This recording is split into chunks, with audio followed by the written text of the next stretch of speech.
Bismillahirrahmanirrahim. Assalamualaikum warahmatullahi wabarakatuh.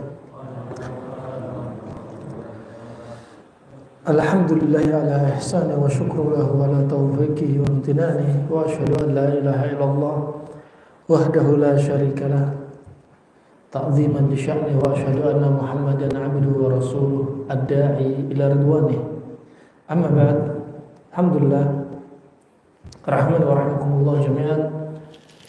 Jamaah Masjid Ar-Riyadh, dalam kesempatan malam hari ini kita akan melanjutkan kajian kita dari serial kajian Tibbun Nabawi dan kedokteran Arab klasik dalam pembahasan Ibnu Qayyim rahimahullah dari kitab Zadul Ma'ad fi Hadi Khairil Ibad. Berkata Ibnu Qayyim rahimahullah, faslun fi hadi sallallahu alaihi wasallam fi tadmini man tabban nas wa huwa jahilun bit-tibb. Ya. Bab petunjuk Nabi sallallahu alaihi wasallam terkait dengan urusan penjaminan barang siapa yang mengobati manusia tapi dia tidak punya ilmu pengobatan. Mengobati manusia tapi nggak punya ilmu pengobatan. Ya, ini dibahas oleh Ibnu Qayyim juga dan ulama kedokteran klasik, juga bahkan dibahas oleh Nabi SAW. Sebagaimana dalam riwayat Abu Daud, riwayat An-Nasa'i, Ibnu Majah, dari hadis Amr bin Shu'aib dari bapaknya, dari kakeknya, bahwasanya dia berkata bahwa Rasulullah SAW bersabda, man tatabbaba wa lam yu'lam minhu at-tibbu qabla dzalika fa huwa dhamin. Hadis ini datang dari riwayat yang sangat banyak sekali, ya, dari riwayat An-Nasa'i dalam Al-Mujtaba, dalam As-Sunan Al-Kubra, riwayat Abu Daud juga, riwayat Ibnu Majah, Al-Hakim dalam Mustadrak, Al-Baihaqi dalam Sunan Al-Kubra, Ad-Daruqutni dalam As-Sunan, dan yang selainnya juga. Ini menunjukkan diantaranya barang siapa tatabbaba, praktek ilmu pengobatan. Praktek ilmu pengobatan tapi dia nggak punya riwayat belajar ilmu pengobatan sebelumnya. Maka apa? Kalau ada kesalahan, fahuwa dhamin, maka dia sebagai penjamin. Kalau ada malpraktek, maka dia sebagai penjamin. Ya. Mau praktek ilmu pengobatan akupunktur, refleksi, totok punggung, kiropraksi, ya, kemudian juga biomekanik misalnya, atau herbal, ya, atau pengobatan modern dari obat-obat kimia dan lain sebagainya, tapi dia nggak pernah belajar ilmu pengobatan, nggak punya keahlian, nggak ada riwayat dia ini belajar ilmu pengobatan. Maka kalau ada apa-apa, kalau ada kesalahan, maka dia sebagai penjaminnya. Ya, kalau ada malpraktek, maka apa? Dia memperbaiki kesalahan apa yang sudah dia lakukan, ya. Ini sebagai apa? Penjamin bagi mereka yang salah dalam praktek ilmu pengobatan, sedang mereka nggak punya keahlian. Dan hadis ini, hadis yang disampaikan Nabi SAW ini terkait dengan tiga perkara. Yang pertama, amrun lughawi wa amrun fiqhi wa amrun tibbi. Tiga perkara ini, satunya perkara secara bahasa. Apa sih at-tibb? Apa sih ilmu pengobatan secara bahasa itu apa? Kemudian amrun fiqhi, perkara fikih. Fikihnya di sini, kalau orang praktek ilmu pengobatan padahal nggak punya ilmunya, praktek pengobatan tapi nggak pernah belajar ilmu pengobatan, ya, maka kalau ada apa-apa, ada masalah, maka dia sebagai apa? Penjamin, dhamin. Ya, ini fikihnya. Yang ketiga adalah amrun tibbi, terkait dengan ilmu pengobatan. Terkait dengan ilmu pengobatan. Ya. Yaitu apa? Kalau ada orang sakit, maka dia berobat, dan berobat kepada siapa? Kepada ahlinya. Ya. Antu addul amanati ila ahliha. Ya. Maka Anda tunaikan amanah ini kepada apa? Ahlinya. Kalau orang sakit, amanahnya berarti yang cocok siapa yang menangani orang sakit, bukanlah bengkel mobil, ya, bukanlah para petani, bukan, tapi siapa? Yaitu tabib, dokter. Ya, serahkan amanah ini kepada ahlinya. Ya, serahkan amanah ini kepada ahlinya. Nah, juga disebutkan sebagian para ulama, termasuk bimbingan Nabi SAW, kalau ada orang sakit, serahkan kepada orang yang ahli. Kalau ada 2 orang ahli, cari yang paling ahli dari 2 orang ini. Nah, juga sebagaimana datang dari riwayat ketika Sa'ad bin Abi Waqqas, ahli panahnya kaum muslimin, orang yang melemparkan anak panahnya pertama kali di medan jihad, ya, Sa'ad bin Abi Waqqas, ketika dia sakit, Nabi memerintahkan sahabat agar memanggil Al-Harith bin Kaldah, tabibul Arab, untuk mengobati Sa'ad bin Abi Waqqas. Nah, untuk mengobati Sa'ad bin Abi Waqqas. Berarti apa? Nabi mencari ahlinya, memerintah sahabat untuk mencari ahlinya. Pertama yang akan kita bahas, hadis ini terkait dengan amrun lugawi, perkara secara bahasa. Secara bahasa. Fa'atib dalam bahasa Arab, dia punya makna yang begitu banyak. Di antara makna atib, ya, atib, ada tabib, ada atib. Tabib dokternya, atib ilmu pengobatannya, ya. Di antara makna atib adalah minha al-islah. Ya, yaitu apa? Makna yang pertama adalah atib artinya perbaikan. Ya, perbaikan. Contohnya tabibtuhu atau tabibtuhu, artinya apa? Idza aslahtuhu. Dikatakan tabibtuhu jika aku memperbaikinya. Ya, jika aku memperbaikinya. Kemudian makna yang berikutnya at-tib diartikan dengan al-hidb. Al-hidb sebagaimana disebutkan Al-Jauhari, kullu hadikin tabibun 'indal Arab. Kata Al-Jauhari, semua orang yang cerdas itu adalah tabib di sisi orang Arab. Ya, adalah tabib di sisi orang Arab. Sebagaimana juga dikatakan Abu Ubaid, aslut tib al-hidku bil asya'i wal maharah biha. Yaitu apa? Cerdas, pintar dengan segala sesuatu hal, dan dia mahir dengan hal tersebut, sehingga dijuluki sebagai at-tabib. Ya, dijuluki sebagai tabib.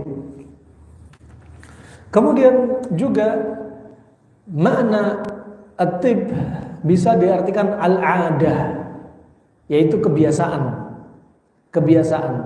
Sebagaimana dikatakan laisa dzalika bitibbi. Ini bukanlah dari tibbi. Tibbi di sini yaitu adati. Ini bukanlah dari kebiasaanku. Ya, ini bukanlah dari kebiasaanku. Kemudian yang berikutnya, arti at-tib diartikan dengan as-sihr. Sihir juga bisa diartikan at-tib. Ya, sihir bisa diartikan dengan at-tib. Nah, sebagaimana Nabi SAW datang dari hadis Aisyah radhiyallahu anha, riwayat Imam Bukhari, Nabi pernah terkena sihir. Oleh siapa? Oleh Labid bin A'sam, penyihir yang paling mahir dari kalangan Yahudi dari Bani Zuraiq. Dan orang-orang Yahudi dari Bani Zuraiq ini menyewa Labid bin A'sam untuk menyihir Nabi SAW. Ya, sampai dikatakan kata Aisyah, Nabi apa? Yatakhayyal, berkhayal. Berkhayal apa? Mendatangi istrinya. Ada yang mengatakan Nabi kena sihir ini, terdampak sihirnya ini sekitar 40 hari. Ada yang mengatakan sekitar 6 bulan. Ya, Nabi merasa dia mendatangi istrinya. Ternyata para istrinya mengaku Nabi tidak pernah mendatangi para istrinya. Sihir itu kata Syekh Ibnu Utsaimin ada dua dampak. Dampak khayalan dan dampak fisik. Kalau dampak fisik seperti apa? Ada orang disihir sampai kena kanker payudara. Disihir kena kanker rahim. Ya, disihir kena stroke. Disihir perutnya besar, buncit dan lain sebagainya. Disihir gagal jantung, gagal ginjal, liver juga rusak. Dan sihir yang berikutnya, sihir menurut akal, yaitu akalnya yang disihir. Nabi SAW terdampak sihir dari apa? Sisi akal. Dia merasa mendatangi istri-istrinya, ternyata nggak pernah mendatangi istrinya. Tetapi karena masih dilindungi oleh Allah Subhanahu Wa Taala, maka sihir khayalan akal pada akal Nabi tidak berdampak parah. Dan sihir ini nampaknya berupa sihir as-sirf, yaitu sihir ingin mencerai-beraikan suami istri. Ya, sengaja Allah jadikan Nabi terdampak sihir, padahal Nabi dijaga malaikat Jibril, Nabi dijaga para malaikat, Nabi dijamin masuk surga. Fisik Nabi lebih kuat berapa kali fisik sahabat. Ya, dan Nabi sholatnya begitu kuat, Nabi zikir pagi petang sebagai perisai begitu mulia, tapi tetap kena sihir. Kenapa? Sebagai pelajaran. Allah ingin jadikan pelajaran. Nabi pun terdampak sihir. Ini menunjukkan apa? Sihir sampai gak sampai atas izin Allah Subhanahu Wa Taala. Kalau Allah berkehendak, sihir tersebut sampai kepada orang yang ditujukan. Kalau Allah belum berkehendak, sihir itu tidak akan mempan. Nah, ini rahimani wa rahimakumullah jami'an. Waktu itu Nabi SAW akhirnya berdoa, minta kepada Allah. Di sini kalau ada saudara Anda kena sihir, anjurkan kepada dia untuk minta kepada Allah. Di sini Nabi minta apa? Nabi minta ditampakkan, dikabarkan tentang sihir yang terjadi pada beliau. Kemudian dikirimlah dua malaikat, satu di kepala, satu di kaki. Ya. Malaikat yang di kepala berkata kepada malaikat yang ada di kaki, hadza rajul matbub. Inilah syahid dari hadis ini. Laki-laki ini yaitu Nabi Muhammad matbub. Artinya matbub di sini yaitu mashur, kena sihir. Kemudian malaikat yang ada di kaki berkata, man tabba, siapa nyihir dia? Kemudian malaikat di kepala menjawab, Labid bin A'sam. Labid bin A'sam, laki-laki Yahudi tadi, jago atau tukang sihirnya dari kalangan Yahudi yang disewa oleh Bani Zuraiq. Kemudian dikabarkan bukhul, tali ikatan sihirnya di sumur, yaitu apa? Bi'r Darwan, sumurnya Bani Zuraiq, sumurnya orang Yahudi. Ya, ternyata mereka meletakkan tali ikatan sihir berupa apa? Berupa rambutnya Nabi dan gigi dari sisirnya Nabi SAW. Yang mana Labid bin A'sam mengirim anak laki-laki kecil ini untuk menyisir rambutnya Nabi, dan akhirnya mengambil rambut Nabi dan gigi dari sisir Nabi SAW. Dan disihir, diikat, diletakkan di bawah sumur, ya, sampai sumur itu ya berwarna agak kemerahan, kecoklatan. Ya, diletakkan di bawah batu sampai bukhul ini apa? Ka'annahu ru'usus syayatin. Sampai tali ikatan sihir itu seperti kepala setan.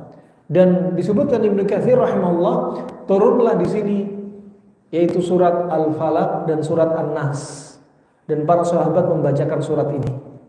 Membacakan surat ini. Ini syahidnya, ya. Ini syahidnya rahimani wa rahimakumullah jami'an, ya. Dengan ini, ya, dengan ini sihir bisa diartikan at-tibb. At-tibb. Berikutnya hadis ini hadis yang sahih riwayat Imam Bukhari juga Imam Muslim dari hadis Aisyah radhiyallahu anha. Dan berkata Abu Ubaid matbub li'annahu kannau bitibbi 'anis sihr.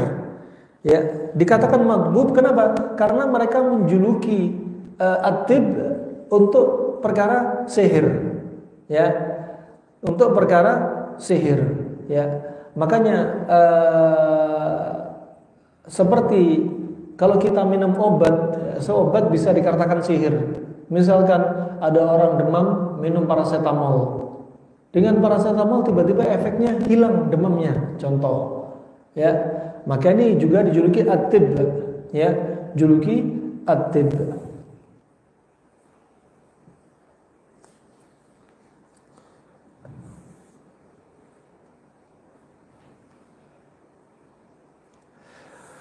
Wattib, kita masih bicara perkara yang pertama dari hadis ini, yaitu apa? Perkara lughawi, secara bahasa.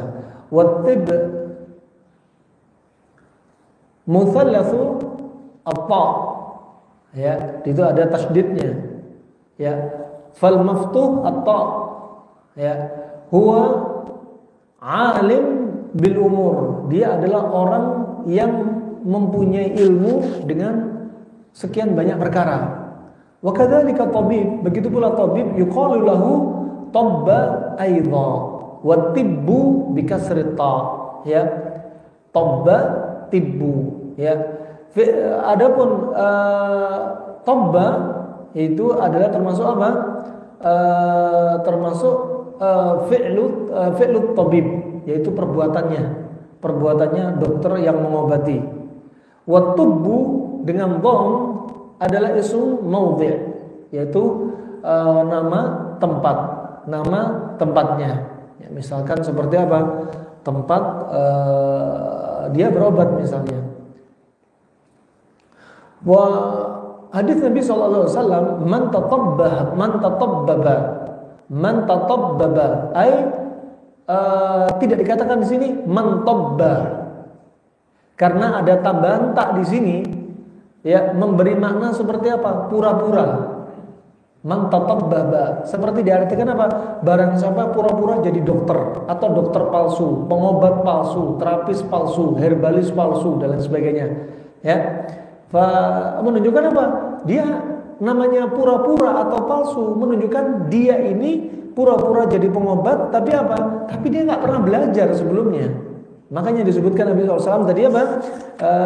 Man tatabbaba, barang siapa yang pura-pura sok atau sok jadi tabib, sok jadi dokter, sok jadi terapis, sok jadi pengobat, walam yu'lam minhu at-tibb, tapi dia nggak punya riwayat, dia pernah belajar ilmu pengobatan atau terapi dan lain sebagainya, fahuwa dhamin, maka dia sebagai penjamin. Ya, kalau ada masalah, dia sebagai penjamin. Dia memaksakan diri untuk bisa, padahal dia nggak pernah belajar, nggak punya ilmu. Ya, sehingga apa? Banyak terapi dia seperti ada unsur seperti tipu menipu. Ya. Unsur tipu menipu. Nah,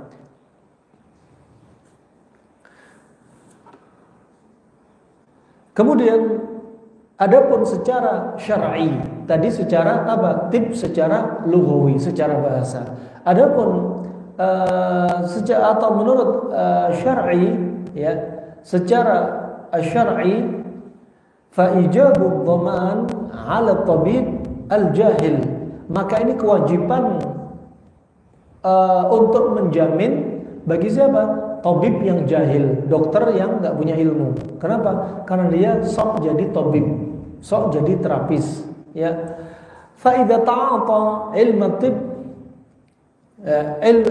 tib wa 'amalahu wa lam yataqaddam lahu bihi ma'rifah. Dia coba praktek, mengaplikasikan seolah-olah dia punya ilmu pengobatan, mempraktekkannya, tapi apa? Sebelumnya dia nggak punya makrifah. Sebelumnya dia nggak pernah belajar, ya, nggak pernah belajar ilmu pengobatan. Nah, maka apa? Faqad hajama bijahlihi ala itlafil anfus. Dengan perbuatan dia, ya, maka kebodohan dia menerapi atau mengobati orang yang nggak punya ilmu sebelumnya, maka akan apa? Mencelakakan nyawa atau jiwa. Nah, akhirnya pengobatannya apa? Serampangan, tahawur, ya, pengobatan serampangan, nggak punya apa? Nggak punya asas. Ya, nggak punya asas. Semua hanya tebak menebak, hanya kira-kira menurut pengalaman dia ini dan itu, tapi nggak punya konsepnya. Seperti orang yang punya ilmu pengobatan, nih obat sakit mah ini, semua orang sakit mah cocok pakai ini. Nggak begitu juga ya. Orang sakit mah beda-beda. Ada orang sakit mah sifatnya panas mahnya, ada orang sakit mah sifatnya dingin.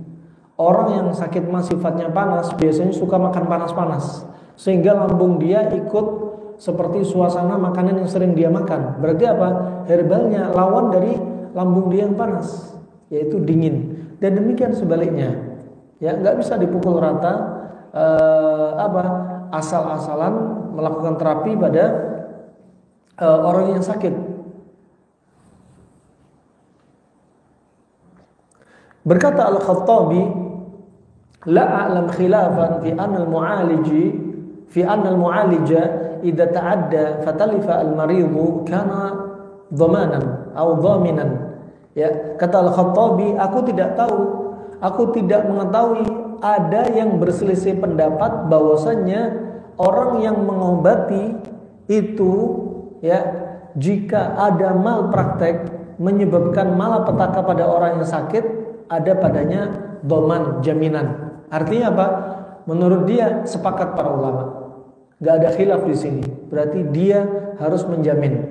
Dia harus menjamin.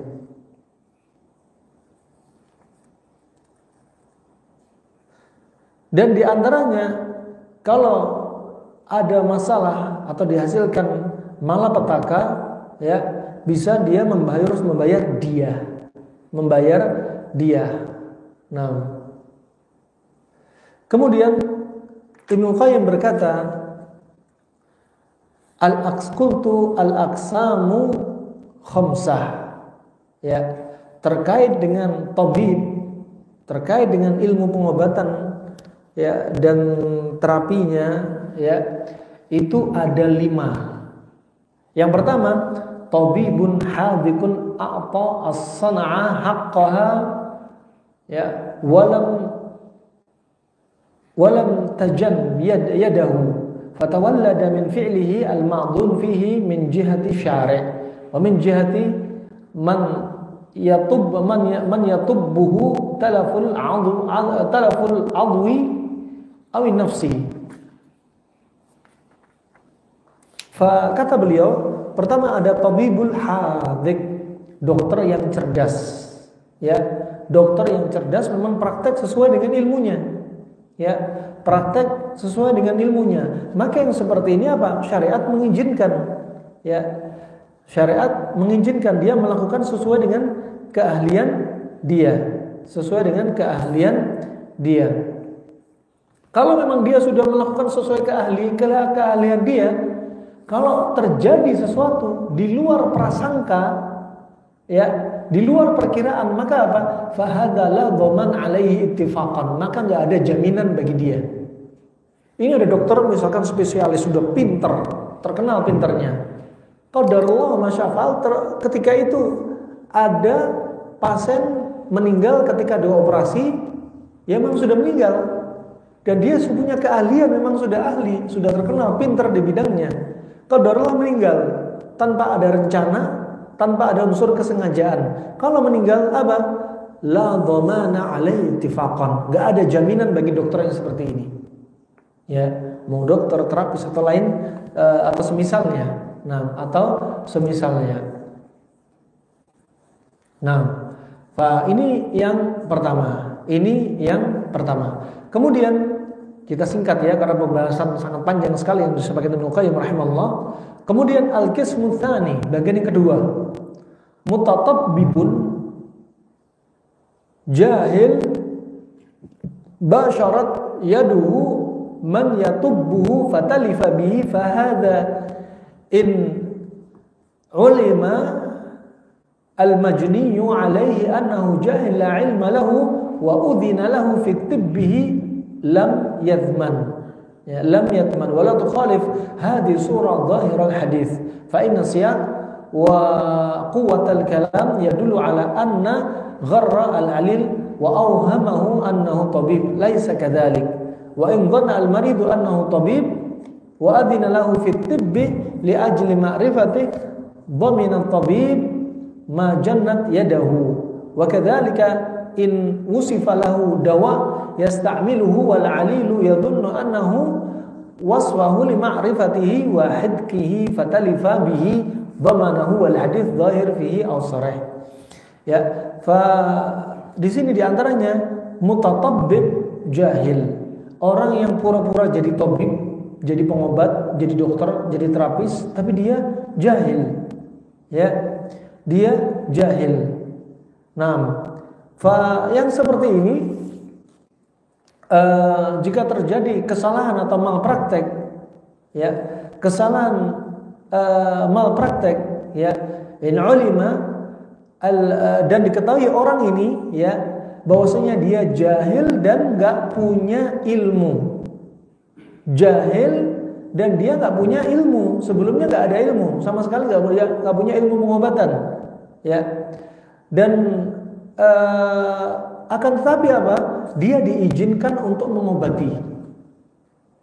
Jadi ini orangnya jahil, ini gambaran kedua. Orangnya jahil, tapi si pasien dan keluarga pasien mengizinkan orang yang sok jadi tabib tadi, ya, untuk mengobati dia. Kalau ada malpraktek, maka dia nggak ada jaminan. Bisa difahami? Kalau pertama memang ahli, dan ternyata ada malapetaka sampai pasien meninggal, dan ahli ini sudah terkenal, maka kalau ada apa-apa, yang pertama ada jaminan apa enggak? Enggak ada jaminan. Yang kedua, dia ini mutatabbib, orang sok ahli, ya, orang sok ahli, ya, akan tetapi si pasien dan keluarganya misalnya tetap enggak apa-apa, Bapak aja, coba aja, barangkali saya bisa sembuh di tangan Bapak dengan izin Allah, ya, coba aja, ya. Padahal nggak pernah nyoba sebelumnya, nggak punya ilmu sebelumnya. Kalau ada malapetaka, apa? Dia jamin apa enggak? Enggak. Karena apa? Izin dari si sakit. Ya, izin dari si sakit. Kemudian yang berikutnya al-qismut tsalits, jenis yang ketiga. Jenis yang ketiga, tabibun hadik udzina lahu wa afa sanna an sanna haqqaha lakinnahu akhta'at yadu wa ta'addat ila 'adwi sahiha fa atlafa mithl an sabaqat yadu al-khatin ila al-kamara fa hadha yadmanu li'annahu jinayah khata'in thumma in kanat ath-thuluthu famazad فهو على عاقلته فإن لم تكن عاقلة فهل تكون الدية في ماله أو في بيت المال على القولين هما رواية عن أحمد وقيل إن كان الطبيب ذميا ففي ماله وإن كان مسلما ففي رواية فإن لم يكن بيت المال أو تأذر تحميله فهل تسقط الدية أو تجب في ماله الجاني fihi wajhan asyharuhuma suqutuhuma. Ini subhanallah pembahasan terkait dengan fikih. Ya, ilmu pengobatan sekaligus membahas tentang masalah fikih, ya. Di sini ada tabibun hadik. Dokter ini udah pinter. Pengobat ini pinter. Udzina lahu, dan dia dikasih izin. Ya, dan dikasih izin. Tapi apa? Ada kesalahan. Tangannya melakukan kesalahan sampai apa? Menyebabkan malapetaka.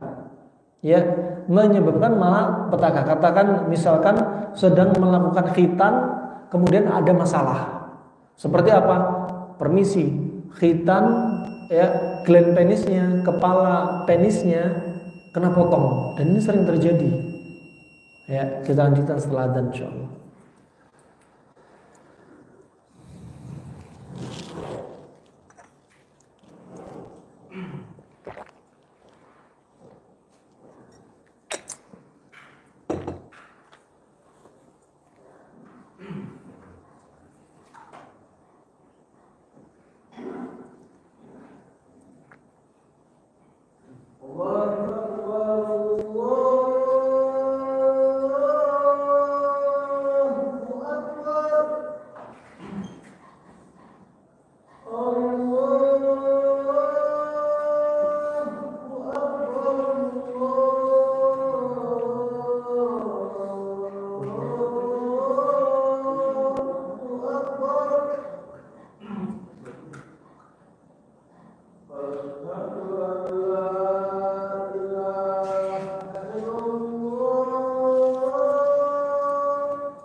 Baik, kita lanjutkan. Kemudian yang keempat, qismur rabi, at-tabibu al-hadhiq al-mahir bi sina'atih. Yaitu tabib atau dokter yang pinter dan mahir dari apa? Dari produk-produk dia, terapi-terapi dia, misalkan operasi dia, dari amalan dia, bikinan racikan obat dia dan lain sebagainya. Dan dia berijtihad dan membuat resep atau diagnosa untuk orang sakit, kemudian dibikinkan obat, ya. Fa wasafa lil marid dawa fa akhta'a fi ijtihadi. Tetapi ijtihad dia salah.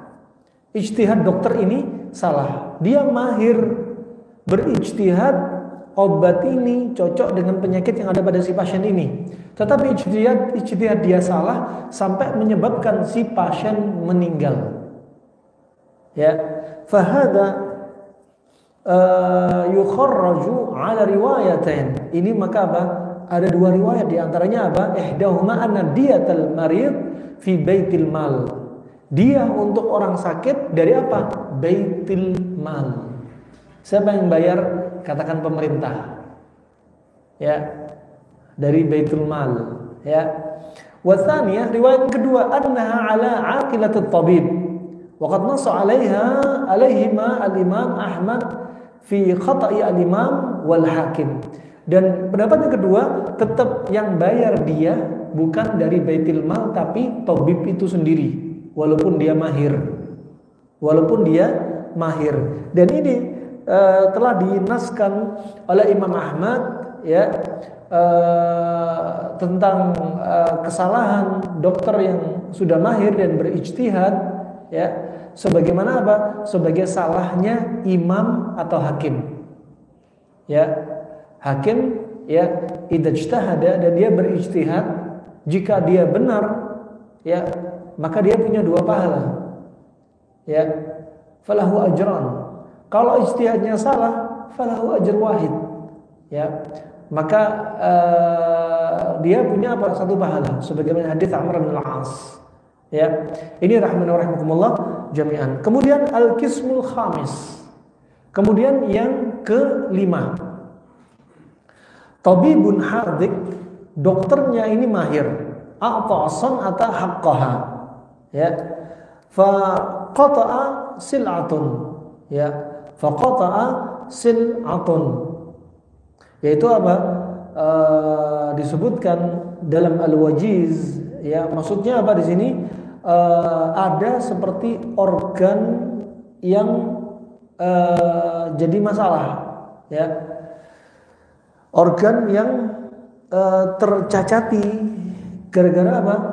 Misalkan praktek tabib ini atau dokter ini, faqata asil'ah min rajulin aw sabyin, dari orang laki-laki ataupun anak kecil, aw majnun bi ghairi idzni, atau orang yang gila, hilang akal tanpa izinnya, au idni waliyih, atau izin walinya, au khatana sibyan bi ghairi idni waliyih fatalif, atau dokter ini mengkhitan, menyunat anak kecil tanpa izin bapak ibunya, kemudian ternyata ada malapetaka, terjadi malpraktek. Seperti tadi sering terjadi orang mengkhitan, ya, ada sunat ala sirkumsisi, ya, dan lain sebagainya. Ini ketika mengkhitan, memangkas kulit yang menutup di gland penis di kepalanya itu, penisnya kena juga, ya, dan tanpa sepengetahuan Bapak ibunya, dia nyunat ijtihad dia ya tanpa sepengetahuan bapak ibunya juga ya. Pendapat Ibnu Qayyim rahimahullahu taala ya, maka dokter inilah yang membayar jaminan atau menjamin ya, mengobati orang ini yang tadi sudah terjadi padanya malpraktek sampai sembuh dan bayar dia ya, li'annahu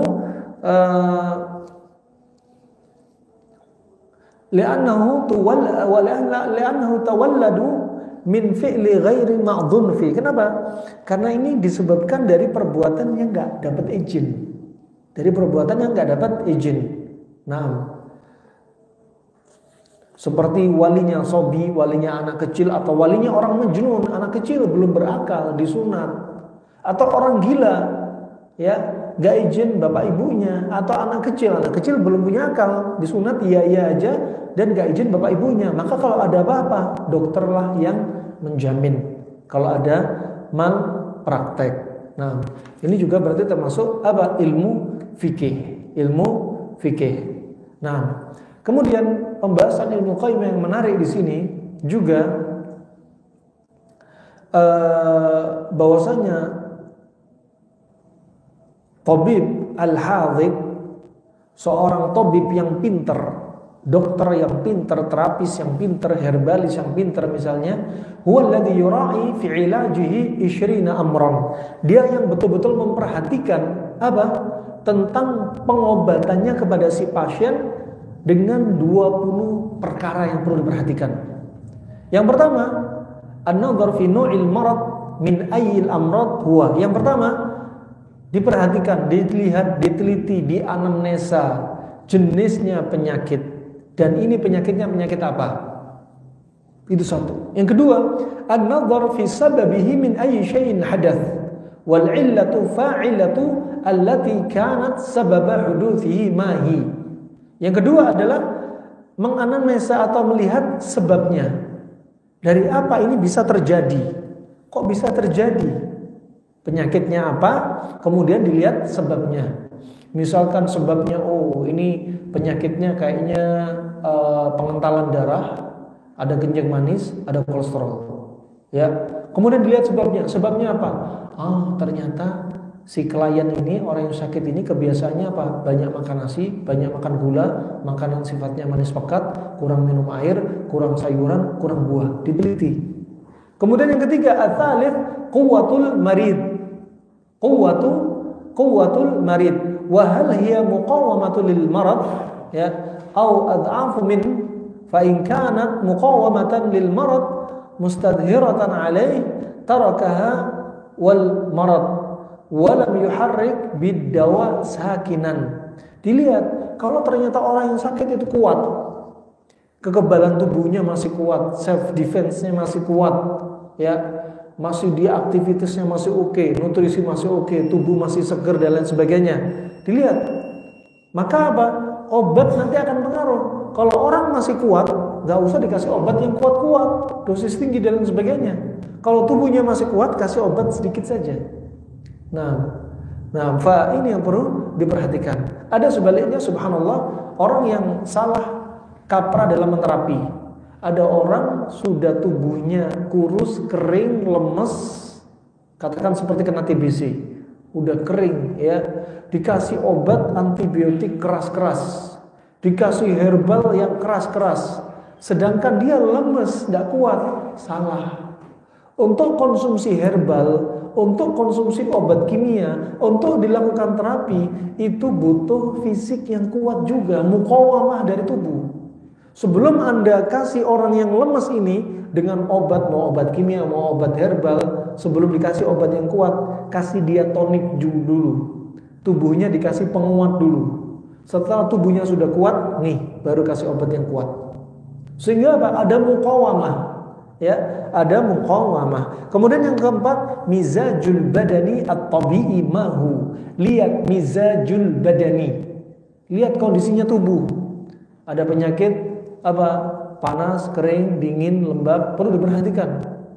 Ada juga karena saudawiyah itu limpa, mungkin limpanya bermasalah, atau damawiyah seperti jantungnya, ya, atau mungkin balghamiyah seperti otak dan lendir dan hormon, ya, atau safrawiyah seperti livernya. Ya, ini perlu diperhatikan dari sisi mana yang bermasalah. Kemudian al-khamis, yang kelima, yaitu al-mizaju al-hadith ala ghairi al-majra at-tabi'i. Al-mizaj tadi campuran tadi, ya, yang kita sebutkan barusan, mizajna badan tabi'i dan mizaj yang hadith, yang terjadi pada waktu itu. Nah, kemudian asadis sinnul marid, umurnya orang sakit perlu diperhatikan. Obat pada anak kecil, obat pada orang kurus, orang gemuk, obat pada orang tua, ya, semuanya beda-beda dosisnya, nggak bisa disamaratakan. Kemudian ada tuh kebiasaan dia, yang dia sakit misalkan katakan seperti perutnya buncit, banyak gas, bikin pusing, kembung, demam dan lain sebagainya. Dilihat misalkan, oh kebiasaan dia sering makan di tengah malam misal. Oh kebiasaan dia kombinasi makannya gak baik misal, ya, makan di luar jam-jam yang direkomendasi misal. Kemudian athamin yang kedelapan, al-waqtu al-hadir min fusulis sanati wa ma yaliqu bihi. Waktu yang ada pada waktu itu dilihat musimnya. Seperti kita sekarang beralih musim hujan. Anda lihat, ya, mau keluar ke daerah, ke kampung, keluar lagi ke kana, ke daerah kana, Jabodetabek, ya, Sukabumi misalkan, kemudian kemana, kok subhanallah sekarang banyak orang sakit ya, banyak orang babil ya, batuk pilek, banyak orang demam gak jelas ya. Ini memang musimnya, ya, perlu diperhatikan karena kita berada pada musim peralihan ke hujan misalnya, maka saat itu banyak orang sakit. Berarti musimnya seperti ini. Nah, itu yang perlu dipelajari. Kemudian atas yang ke-9, baladul marid wa turbatuh. Lihat apa? Tempatnya orang yang sakit. Dia ada dataran tinggi atau dataran rendah. Dia ada di daerah negara yang sifatnya dingin kering apa dingin lembab. Seperti di Arab, ya, di Yaman Utara, sifatnya seperti apa? Dingin tapi kering. Dingin kering, makanya dinginnya, ya, dingin tapi kulit kalau digaruk keluar warna putih sampai kadang keluar listrik, ya, dingin kering. Seperti AC yang ada pada sekitar Anda sekarang itu sifatnya dingin kering, ya. Kalau hawa di luar kita, di negeri kita dingin lembab. Nah, ini perlu kita pelajari. Kenapa? Terkait dengan ijtihad dari tegaknya diagnosa dan tegaknya apa terapi atau obat yang perlu diberikan. Al-ashir yang ke-10, halul hawa fi waqtil marad, ya. Lihat kondisinya hawanya, cuacanya. Seperti musim pandemi Covid, ya, kemarin tuh dari daerah ini jalan ke sana, yang kena berurutan pindah-pindah. Kenapa? Hawa ternyata pengaruh banget. Nah, kemudian yang berikutnya al-hadi ashar, yang ke-11 adalah an-nazar fi dawa al-mudad li tilkal illah. Dilihat obat yang cocok sebagai lawan dari penyakit itu. Kalau kedokteran modern, ada virus dikasih antivirus, ada jamur kasih anti jamur, ini mudad obat lawannya. Ada bakteri kasih antibiotik, ada cacing kasih anti cacing. Nah, kalau kedokteran klasik enggak. Kalau ada pilek, lihat pilek dingin lembab, berarti kasih lawannya. Lawannya apa? Herbal, makanan, minuman sifatnya panas kering misalnya. Itu lawannya. Kalau dokter modern yang dilihat langsung patogennya, bakterinya, virusnya, cacingnya misalnya. Itu yang mau dibunuh. Kalau kedokteran modern enggak membunuh bakterinya langsung. Tapi apa? Yang dibunuh atau dinetralkan media dalam tubuh ini. Seperti apa? Orang kena kutu rambut, ketombe. Ternyata kenapa? Makanan kita dingin lembab di kepala. Orang kena cacingan, banyak cacing di perut, ternyata dingin lembab di perut. Ya. Dan seterusnya apa? Karena makanan berarti apa? Obatnya apa? Hilangin dingin lembab. Walaupun tanpa pakai antibiotik, antivirus, anti jamur, anti cacing. Nah, kemudian yang ke-12 adalah an-nazar fi quwwatid dawa wa darajatih. Lihat Dari sisi apa? Kekuatan obat dan tingkat derajat obat kemanjurannya perlu dilihat. Kemudian yang ke-13, alla yakun kullu qasdihi izalah tilkal illah faqat bal izalatuha ala wajhi ya'manu ma'ahu huduth as'ab minha. Ini dokter yang pintar.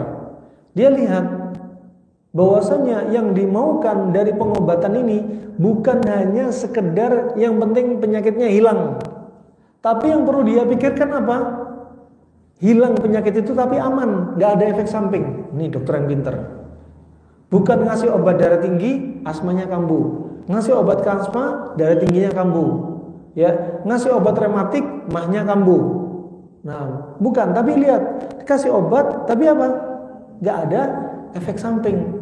Ya, yang berlipat-lipat. Justru apa? Dia aman dengan obat tersebut. Nah, kemudian yang ke-14, ya, dokter yang pintar adalah mengobati apa dengan cara apa? Ayu alija bil ashal fal ashal.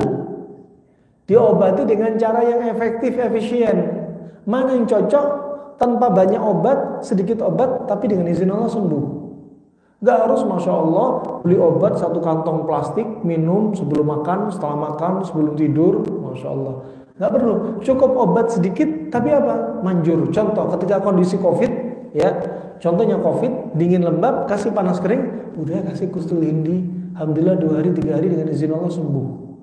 Ya, dengan izin Allah sembuh itu apa? Bil ashal fal ashal. Cari yang paling efektif, efisien, gak banyak efek samping. Dan gak memberatkan orang yang sakit. Gak memberatkan dari sisi administrasi, gak memberatkan dari sisi capek minum, gak memberatkan dari sisi apa akan timbul efek samping, gak memberatkan dari sisi yang memberatkan si pasien, si klien. Nah, kemudian yang kata beliau, fala yantaqilu minal ilaji bil ghidha ila dawa illa inda ta'adzurih. Ya. Dan pengobatan itu jangan sampai beranjak dari makanan. Pertama makanan. Makanya berobatlah dengan makanan. Makanan Anda obat, obat Anda adalah makanan. Ya. Kalau memang kepepet baru pakai apa? Pengobatan yang memang mengharuskan naik derajatnya.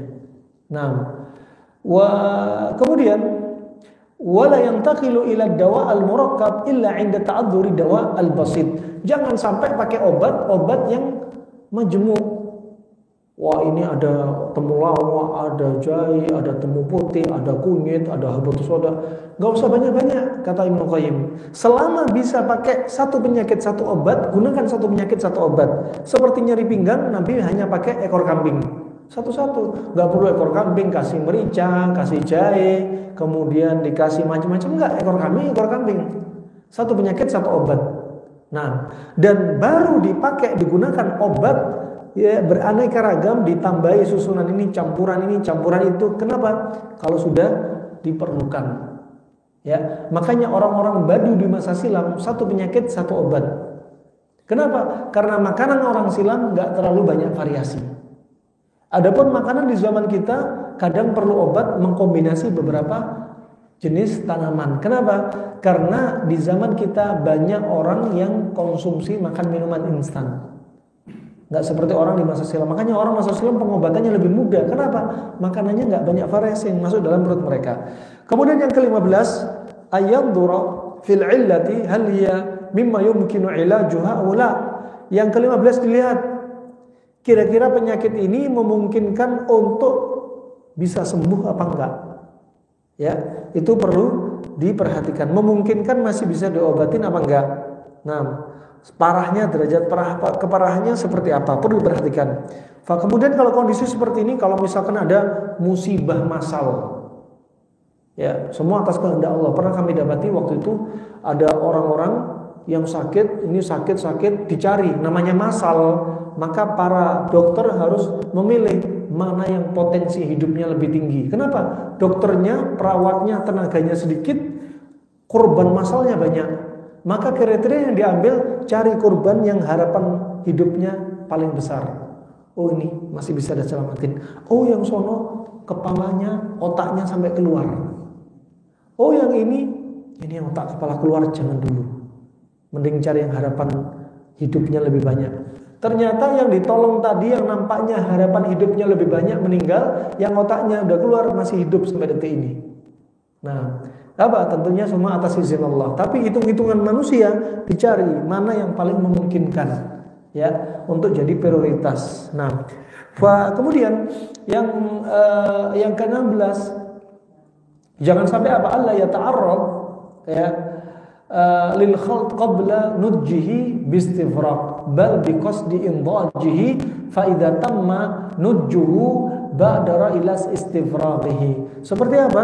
Jangan sampai campuran obat itu digunakan ya sebelum siap, sebelum matang untuk dikeluarin ya.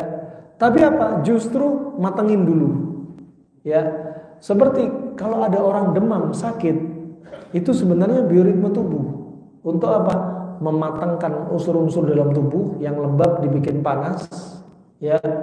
Kemudian juga menggodok patogen-patogen dengan demamnya. Itu sebenarnya alarm bioritme dari tubuh kita. Nah, kalau sudah kira-kira sudah matang, udah istifraq, bersihkan dari perut, bersihkan dari tubuh ya.